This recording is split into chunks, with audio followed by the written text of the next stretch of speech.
जाने देना, ना योग करना है, ना क्षेम करना है, ना जोड़ना है, ना जो योग माने जो है नहीं उसको जोड़ लेना, क्षेम माने जो है उसको बचाए रखना। तो ना योग करना है ना क्षेम करना है, हमारा तो विषय ही दूसरा है। तो वो है निवृत्ति मार्ग। तो पूर्व मीमांसा ये हमारे आचार्यों ने बड़ा अध्ययन किया, सोचा कि मनुष्य तो सामान्य बुद्धि का है, बेचारा किस किस बैकग्राउंड से आ रहा है, कालांतर में अनादि जन्मों से कब से वो क्या क्या करते हुए आ रहा है, उसकी यात्रा को एक बार में समझ पाना। आपने देखा होगा आप लोग ज्योतिष में अपना जन्म पत्र बनवाते हैं, सब व्यक्ति की अलग अलग हॉरोस्कोप होती है, अलग अलग 12 स्थानों पर ग्रह होते हैं, लग्न के समय सूर्य की स्थिति क्या थी, चंद्रमा की स्थिति क्या थी, इत्यादि इत्यादि, कौन सा ग्रह कहां पर था, उससे हम एक लग्न, एक पूरी जन्म कुंडली तैयार कर देते हैं, राशि क्या थी, लग्न की राशि क्या थी।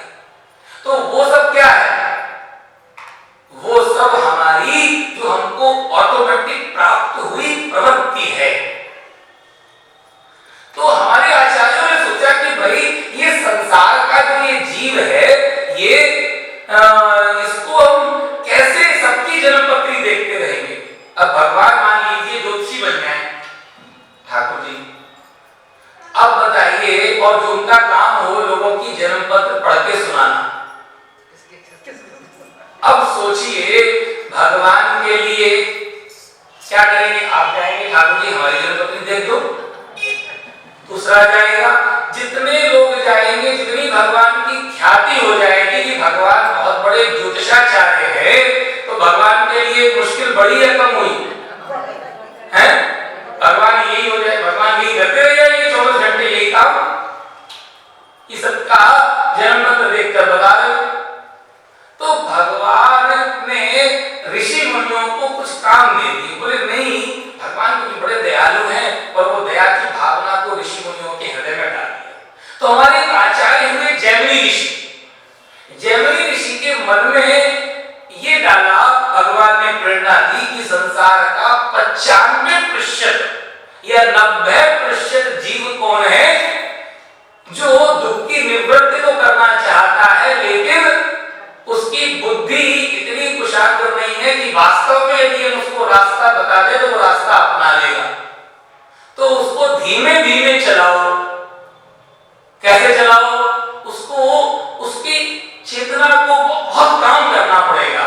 मतलब वो व्यक्ति जो सामान्य जीव है 90%, उसको एकदम निवृत्ति तक नहीं पहुंचाया जा सकता, उसको धीमे धीमे कैसे भगवान अपनी तरफ जोड़ते हैं, कभी वस्तुएं देखकर आसक्ति से भी जोड़ देते हैं। भगवान पत्नी बच्चे का प्रेम कराकर भी भक्ति करा देते हैं। ये हमारे यहाँ का दर्शन की विशेषता है। संसार से प्रेम, गाड़ी मोटर बंगले से प्रेम कराकर भी अपनी भक्ति करा देते हैं। कितनी व्यापकता देखिए, कितना ऊंची सोच हमारे, कि नहीं उसको गाड़ी चाहिए तो भगवान कोई ना कोई तरीके से उसके मन में प्रेरणा देते कि चलो मैं हवन कराऊंगा, मेरे पास गाड़ी आ जाएगी, चलो मैं ये भी कराऊंगा, ये मेरे यहाँ ये काम खराब हो रहा है, मैं ये कराऊंगा वो कराऊंगा, और बाकायदा उसका शास्त्रों में वर्णन है कि ऐसे ऐसे करोगे तो ये चीजें प्राप्त होंगी। वेदों में बड़ा इसका लंबा चौड़ा वर्णन करा गया है, विशेषकर यजुर्वेद में बहुत बड़ा वर्णन है कि क्या क्या आप करेंगे उससे क्या क्या प्राप्त होगा।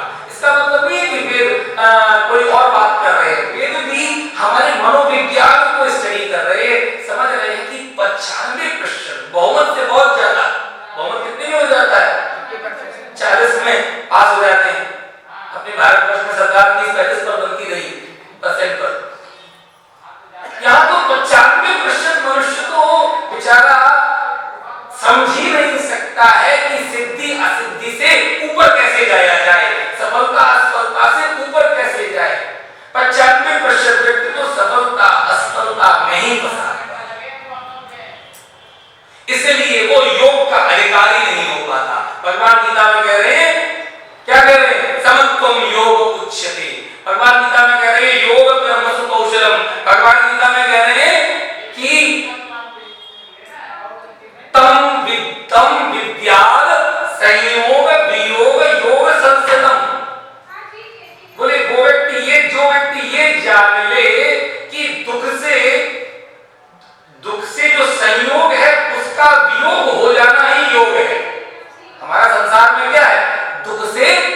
संयोग है, हम हर जगह दुख से जुड़े हुए हैं। तो योग क्या है? दुख से जो संयोग है उसका वियोग हो जाना ही योग में स्थित होना। गीता में योग की 3 परिभाषा मुख्य दी गई। संसार में दुख, दुख से संयोग, संसार से संयोग का वियोग हो जाना। समझना है? तो भगवान ये सब तो सुनाना चाहते हैं। गीता में सुना भगवान कर दे। अर्जुन तो माध्यम मात्र है, सुनाना तो इसको जानते हैं, संसार के जीव को।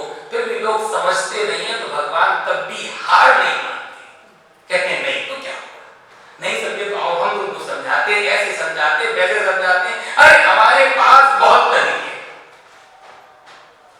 भगवान घर का प्रेम, पत्नी का प्रेम, पुत्र का प्रेम, बेटी का प्रेम, कभी सुख कभी दुख, ये सब केवल भगवान की जो पाठशाला है उसके क्या है? कोर्स कैरिकुलम है। जो भी सुख और दुख की जो घटनाएं हैं ये सब क्या है? अध्याय 1, अध्याय 2, अध्याय 3, अध्याय 4, अध्याय 5। अंत अध्याय भगवान कह रहे हैं जब तक पढ़ते रहोगे पढ़ाता रहूंगा, कोई चिंता नहीं, पढ़ो। तो ये तो है लंबा रूट चल रहा है। अब आप बताइए, आप लोग जो यहाँ पर कथा सुनने आए हुए हैं, आपको भी इसी लंबे रूट में विश्वास है? अनंत अध्याय पढ़ना चाहते हैं, करोड़ों अध्याय। भगवान आपको हाथ में उंगली लेकर लिखवाते रहे, आओ बेटा सीखो, फिर सीखो, देखो बेटा ये चूल्हा, बड़ा चूल्हा, छोटा चूल्हा, बीच में लाइन, ऐसे डंडी खड़ी पाई, बन गया इस जन्म में सीखे ही नहीं। बोले प्रभु नहीं लिख पाए, 100 साल बीत गए, 80 साल बीत गए, अगला जन्म होगा। फिर भगवान ने कहा आओ फिर से सिखाते हैं।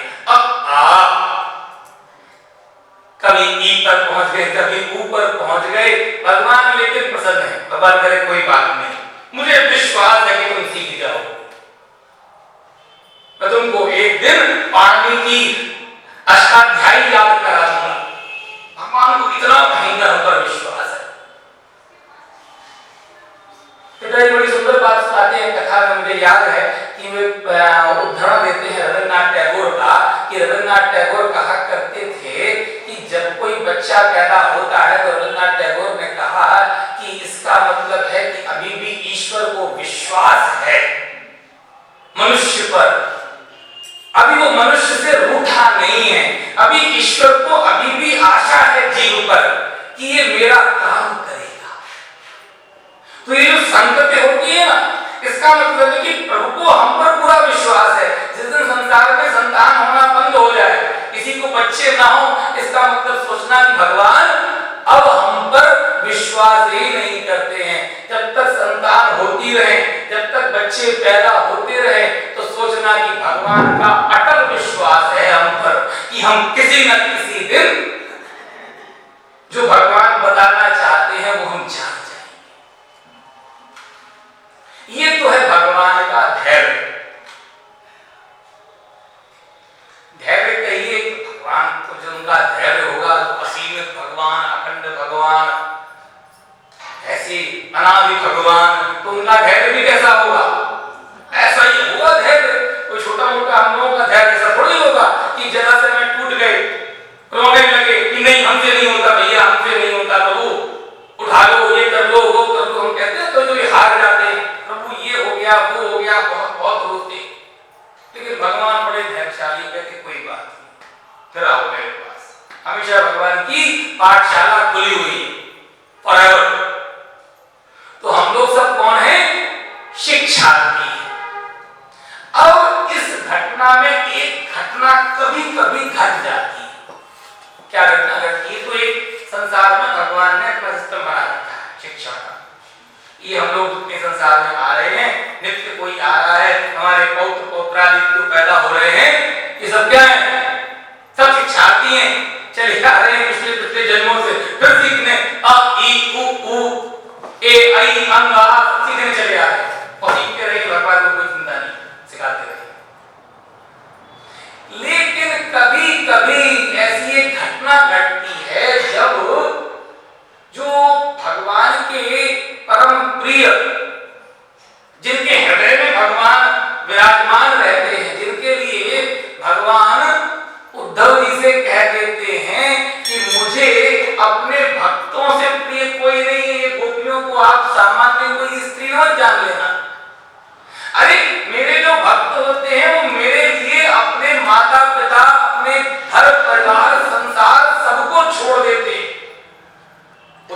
भगवान बता रहे हैं 10वें स्कंद के 47वें अध्याय जब भेज रहे हैं वृंदावन, बड़ा वर्णन किया भक्तों की।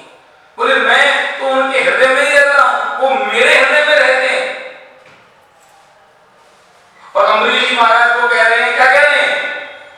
मैं तो अहम भक्त पराधीन, मैं तो भक्तों का पराधीन हूं।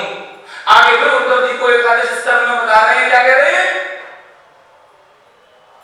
अनुप्रजा में हम नित्यम पूज्यत्यंघ्रिरेण भी, मैं तो अपने भक्तों की क्या करता हूं? पीछे पीछे चलता हूं। अनुप्रज, अनु माने अनुगमन करना, ब्रज माने चलना, पीछे पीछे चलता हूं नित्य। किस लिए चलता हूं? कि मेरे भक्त जो जाएंगे, जब वो जो जोर जोर चलेंगे तो उनके चरणों से धूल उड़ेगी और वो धूल मेरे ऊपर पड़ जाएगी और मैं क्या हो जाऊंगा? पवित्र हो जाऊंगा। ये हमारे ठाकुर जी कह रहे हैं। इतना मान करते हैं भक्तों का, और एक तरफ इतना धैर्य कि वो हर व्यक्ति को भक्त बनाना चाहते हैं, इसीलिए मान नहीं करते। उनको मालूम है कि वो जो चरम अवस्था भक्ति की होती है वो है क्या।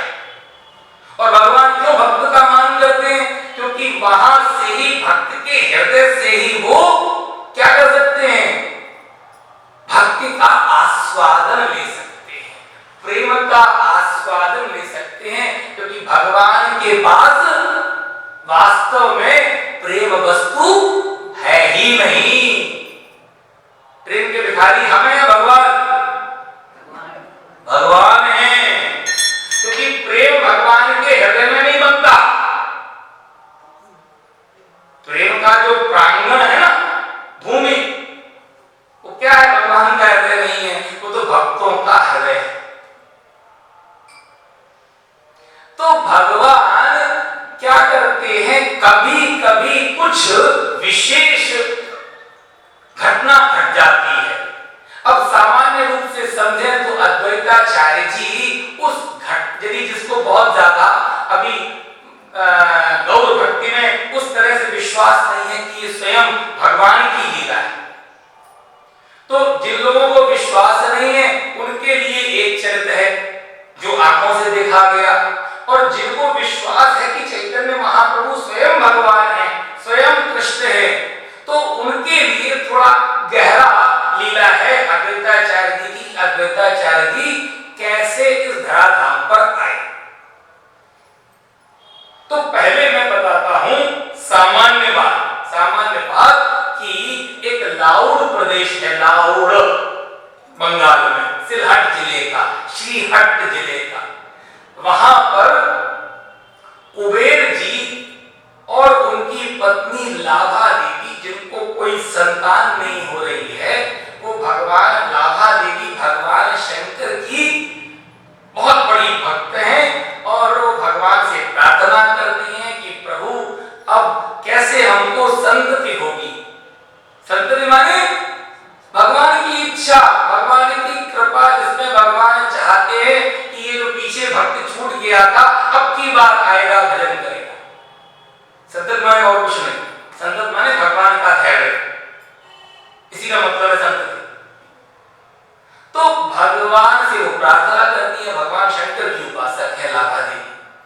तो भगवान शंकर उनको प्रसन्न होकर उनके हृदय में आशीर्वाद देते हैं, उनको हृदय में भगवान शंकर की आवाज सुनाई देती है। भगवान शंकर कहते हैं कोई बात नहीं, तुमको अब तक संतति नहीं हुई है, अब मैं तुम्हारे ही गर्भ से जन्म दूंगा।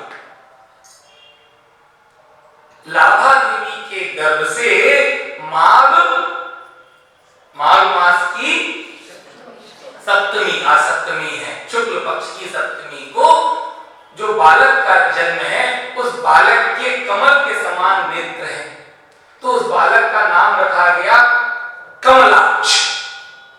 कमलाक्ष ये नाम रखा कुबेर पंचानन जी ने, उनके पिताजी ने, बड़े विद्वान हैं, बहुत प्रकार के पंडित हैं। अब ये तो एक छोटी सी कथा इधर वाली, जो लोग सामान्य लोग संसार को वही मानते हैं जो दिखता है, स्थूल के ही दर्शन करते हैं, जो सूक्ष्म के दर्शन उनको बचते नहीं है, सूक्ष्म कथाएं समझ में नहीं आती। जिनको सूक्ष्म कथाएं समझ में आती हैं उनके लिए कथा इसके पीछे की भी, वो भी बता देता। भगवान शंकर एक बार बहुत व्याकुल है, भगवान के दर्शन करने के लिए हमेशा व्याकुल रहते हैं। भगवान शंकर का व्याकुलता क्या होगा? भगवान के दर्शन करना। तो भगवान के दर्शन करना चाहते हैं, तपस्या कर रहे हैं। तपस्या करते करते 700 वर्ष बीत गए। जब 700 वर्ष बीते तो तुरंत इतना समय हो गया, भगवान प्रकट हुए और इस बार प्रकट हुए भगवान महाविष्णु। कारण समुद्रशाही विष्णु अवतरित हुए हैं और वो प्रकट होते हैं और प्रकट होकर भगवान शंकर से वार्तालाप करते और क्या कहते हैं? अरे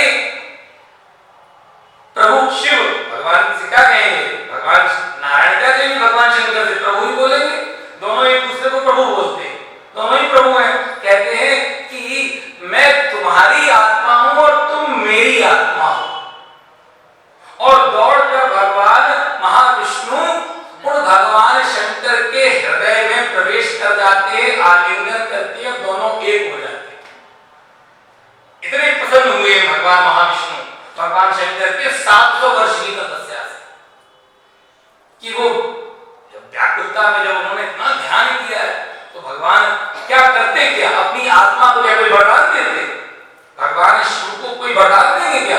भगवान महाविष्णु तो एक ही है, एक हो गए, दोनों मिल गए। और जैसे ही मिले तब तक वहां पर भविष्यवाणी हुई, आकाशवाणी हुई। आकाशवाणी हुई, वो आकाशवाणी कहती है कि प्रभु भगवान शंकर को संबोधित करते हुए, उसमें नारायण मिल गए हैं कि प्रभु शंकर आप बहुत अच्छा कार्य कर रहे हैं, आप दोनों लोग अब सम्मिलित हो गए हैं, अब आप पृथ्वी पर पहुंचकर अवतार लीजिए, अवतार ग्रहण कीजिए। मैं भी पीछे पीछे आ रहा हूं। किनके साथ में?